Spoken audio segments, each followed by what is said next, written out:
Ya, Assalamualaikum warahmatullahi wabarakatuh. Hari ini pada pertemuan ke-10 kita akan belajar tentang membuat storyboard untuk animasi media pembelajaran. Oke, kita ikuti satu persatu sampai dengan selesai. Nah, pertama kita akan memahami terlebih dahulu apakah yang dimaksud storyboard itu. Jadi storyboard itu adalah sketsa gambar yang disusun berurutan sesuai dengan naskah.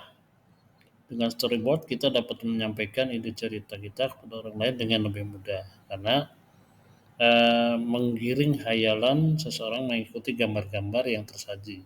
Ini mungkin persis seperti komik ya. Ketika kita membaca komik dulu, komik Petruk Garing Semar ataupun dari Desa Tumaritis atau Doyok, itu sama halnya kita sedang membaca storyboard. Kita menghasilkan persepsi sesuai dengan teks dan gambar yang tersaji pada uh, cerita yang disajikan. Jadi fungsi storyboard itu menggambarkan sketsa cerita. Kalau komik ya hanya berhenti di gambar, tapi storyboard ini adalah fungsi awal untuk membuat sebuah adegan di film atau animasi yang akan kita buat. Jadi sketsa cerita itu digambarkan dari garis besar yang disebutkan dalam gambar-gambar tersebut. Nah, ini tentu akan memudahkan membuat sebuah film, video, dan ini adalah sama dengan perencanaan dalam pembuatan sebuah film. Jadi storyboard itu dasarnya adalah kalau Anda pandai membuat komik, cerita dalam komik itu adalah dasar dari storyboard. Nah, jadi storyboard itu satu tahapan penting saudara-saudara sekalian dalam produksi film, animasi atau video apapun itu harus memiliki storyboard. Jadi setelah sutradara dan pengarah foto membahas sebuah adegan, maka mereka bertemu dengan artis, talent ataupun pemeran di dalam storyboard tersebut guna menemukan gagasan yang sama dalam gambar-gambar. Jadi rancangan-rancangan itu dibentuk di situ dalam pertemuan itu. Mau syuting seperti apa, tampilan seperti apa yang hendak dimunculkan itu dibahas di saat itu. Kalau ada yang kurang pas, maka atau ada kendala yang muncul dalam pengambilan gambar, taking gambar, itu dapat direvisi pada saat tersebut. Nah, itu fungsi storyboard yang terpenting sebetulnya. Ya, baik saudara-saudara, kita akan melihat seperti apa sih sebetulnya contoh-contoh storyboard yang kita bahas barusan. Yuk, kita ikuti pada slide berikutnya.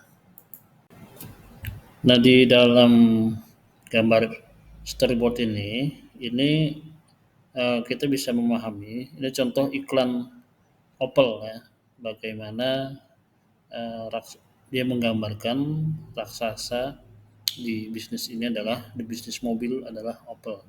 Nah, dia menggambarkan footage gambaran pertama dia mengambil gambar mobil sebelah kiri atau kanan. Kemudian footage kedua menggambarkan kaki yang besar di antara mobil itu. Kemudian footage ketiga adalah gambar mobil dari sebelah sisi depannya. Sama seperti tadi yaitu memunculkan kaki yang besar. Kemudian berikutnya menggambarkan ternyata itu adalah raksasa, manajer raksasa yang memimpin eh, mobil-mobil itu menjadi mobil-mobil yang terbaik. Dan pada akhir adalah closing iklan, kalimat iklan utamanya. Jadi seperti itu. Itu hanya gambaran kasar dan gambar yang kita berikan pun itu tidak terlalu harus sempurna. Yang penting bisa menggambarkan ada bentuk mobil, bahkan ada yang lebih sederhana dari gambar ini sebetulnya. Nanti kita lihat sama-sama. Nah, saudara sekalian, yang ini adalah contoh yang lebih kompleks dari storyboard yang di dalamnya bukan hanya sekedar sketsa gambar, tetapi juga di contoh yang sebelah sini ya, ini adalah contoh storyboard yang sudah berisikan data kapan itu dibuat, kemudian di bawahnya, di bagian bawahnya itu ada teks ya. teks naskah ataupun isi cerita dari slide atau bagian yang harus muncul naskahnya di dalam dialog yang nanti akan dipraktikkan dalam film. Jadi setiap naskah, setiap potongan itu menceritakan secara utuh bagaimana slide itu nantinya akan jadi. Nah, sementara yang sebelah sini, ya, sebelah sini, ini justru lebih simpel lagi. Gambar dan naskahnya terpisah. Yang satu hanya gambar saja dan dilengkapi dengan naskah. Di situ juga disebutkan musiknya apa saja atau suara sound effect-nya apa saja yang akan muncul, itu juga disebutkan dalam storyboard itu. Jadi dalam satu slide, satu episode, gambar apa saja yang harus muncul, ceritanya, kemudian eh, dialognya, garis besar dialognya seperti apa, kemudian kalau jika ada musik yang hendak dimunculkan, musiknya itu bagaimana. Itu contoh storyboard yang simple yang kedua ini. Nah, jadi kegiatan apa saja yang memerlukan storyboard? Di antaranya adalah pembuatan film, klip, iklan, ada juga termasuk membuat game, itu perlu storyboard. CD interaktif, e-learning, bahan pembelajaran, website, apa saja yang mau disampaikan di halaman internet, ataupun yang lainnya. Jadi storyboard itu bukan hanya untuk video ternyata, tapi dia untuk banyak sekali uh, history development, membangun sebuah cerita, kisah, pembelajaran atau apapun itu tetap perlu perencanaan. Jadi storyboard itu sebenarnya adalah kalau di sekolah rencana pembelajaran, mau semester, mau harian, itu ada di RPS. Nah, storyboard adalah RPS-nya video. Kita mau ngapain sih, mau menyampaikan apa sih dalam pelajaran di melalui apa namanya media, ya ini ada bentuknya adalah storyboard. Jadi RPS-nya sebuah video adalah storyboard. Ya, ini harus paham ya. Nah, baik, sekarang apa saja komponen storyboard yang harus ada? Jadi format dalam penggunaan storyboard itu tidak sama karena ada penyesuaian peruntukan dalam pembuatan storyboard itu sendiri. Contohnya story iklan. Storyboard untuk iklan itu berbeda dengan storyboard untuk pembuatan website. Jadi apa saja yang harus kita perhatikan? Nah, pertama adalah urutan scan frame, ya. Kemudian warna, penempatan, ukuran, teks, jenis font, suara dan sebagainya. Kemudian video, audio, dan ini waktu, interaksi dengan penonton, dan keterangan lain yang perlu diketahui oleh kru. Nah, jadi saudara sekalian, storyboard itu adalah bagaimana memasukkan ide cerita ke dalam gambar. Jadi, eh, kita sekarang membahas tentang bagaimana kita masukkan ide dalam gambar. Cara kerja storyboard itu sebetulnya seperti gambar di samping ini, itu mengandung semua hal yang terkait informasi yang dibutuhkan dalam sebuah produksi konten. Jadi storyboard itu sebenarnya inti apa yang mau disampaikan dalam produksi konten. Cuman dia tidak detail, hanya garis besar saja. Maka biasanya dalam storyboard itu ada dialog yang terjadi, kemudian kamera akan bergerak ke arah mana kalau dia harus bergerak, kemudian pencahayaan dari arah mana, kemudian suara yang dibutuhkan apa saja jika ada latar belakang atau efek suara seperti suara burung pokoknya muncul. Nah, itu kapan dia muncul. Kemudian arahan singkat tentang action yang dilakukan dalam video ini. Nah, ini adalah contoh storyboard untuk sebuah film, video, dan animasi. Jadi, ketika kita membuat film, video, atau animasi, ini sebenarnya cukup membuat storyboard yang cukup singkat seperti ini. Pada gambaran itu hanya ya memunculkan gambar yang sangat sederhana, tetapi bisa mewakili lah, bisa dipahami apa yang diucapkan di week storyboard. Nah, kemudian di bawahnya establishing shot of classroom, menggambarkan melakukan syuting secara total ke seluruh ruangan.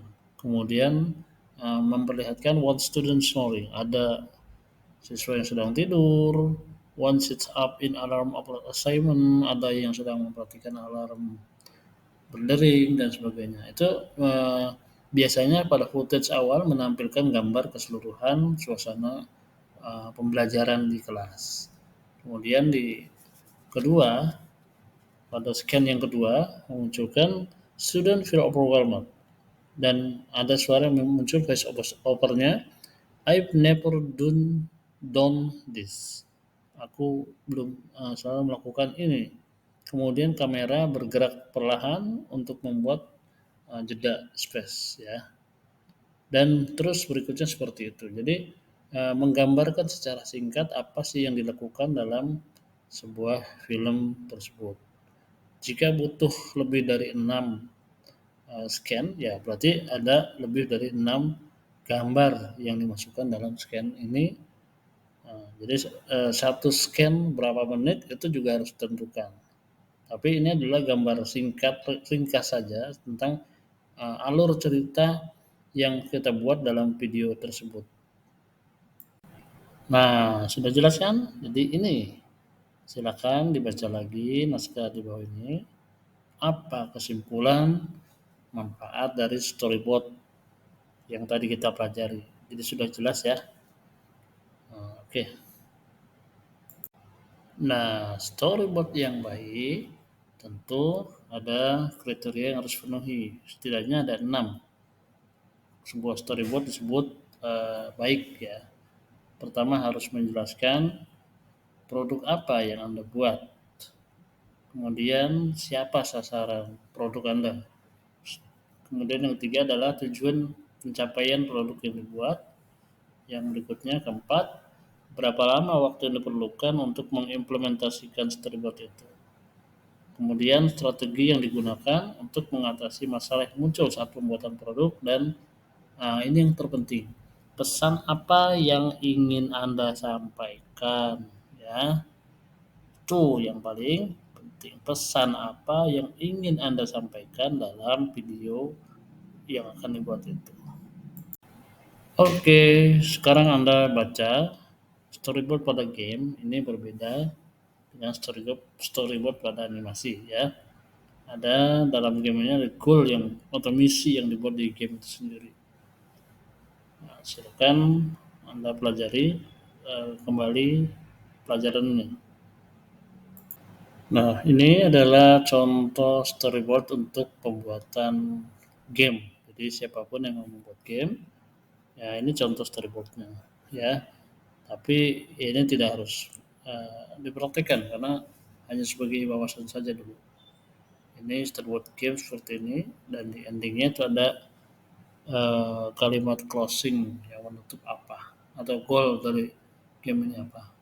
Nah, storyboard sendiri ini mengikuti jenis multimedia. Ada multimedia linear di mana alur cerita itu berjalan satu arah, mengikuti garis lurus.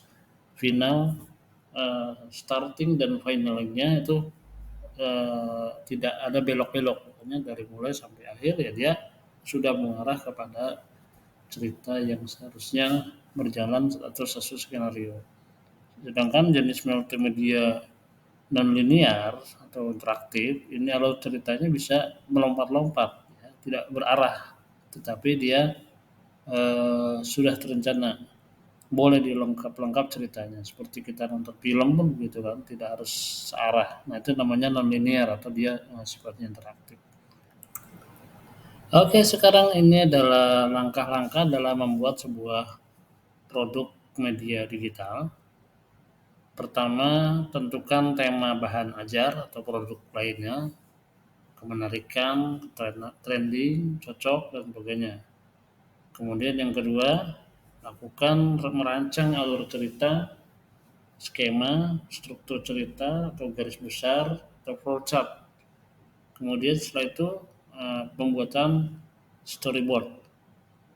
Kemudian yang berikutnya adalah dokumentasi atau pembuatan produk yang sesuai program.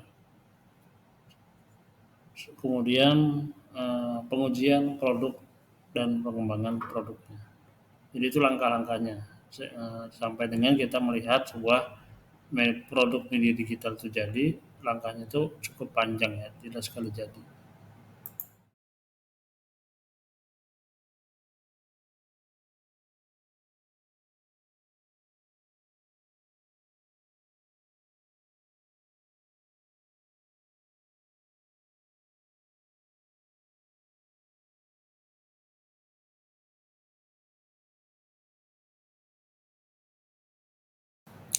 Baik saudara sekalian, demikian materi kita pada hari ini mengenai storyboard.